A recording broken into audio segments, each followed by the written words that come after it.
ევროკავშირმა ახალი სანქციების დაწესების შესახებ გამოაცხადა იმ რუსული სამხედრო სამრეწველო კომპლექსების წინააღმდეგ, რომლებიც შაჰედისა და ჰერანის ტიპის დრონების კომპონენტებს აწარმოებენ.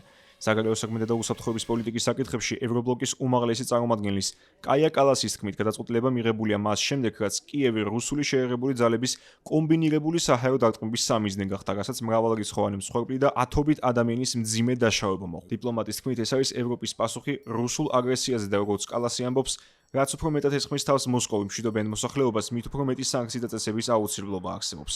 ბრიუსელში მიაჩნიათ, რომ რუსეთმა უნდა გადაიხადოს ომის საფასური და მკაფიოდ გაიგოს, რომ უკრაინის წინააღმდეგ გამარჯვებას ვერ მოიპოვებს.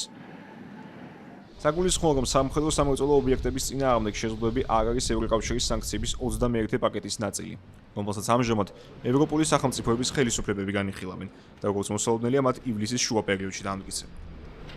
ბრიუსელის თანახმად ამის ნაცვლად შემუშავებულია ახალი მეთოდოლოგია, რომელიც ითვალისწინებს ეგრეთ წოდებული წერტილოვანი სანქციების შემოღებას უფრო ფართო პაკეტის დამტკიცების გარეშე. როგორც ევრონიუსისთვის გახდა ცნობილი, ევრობლოკის ხელმძღვანელობის მიერ შემოთავაზებული შეზღუდვების სამიზნე გახდა 5 ორგანიზაცია და 1 ფიზიკური პირი, რომლებიც მონაწილეობენ რუსული უპილოტო საფრენი აპარატების შესაძლებლობების გაზრდაში, დამატებითი კომპონენტების შემუშავების ან და წარმოების გზით.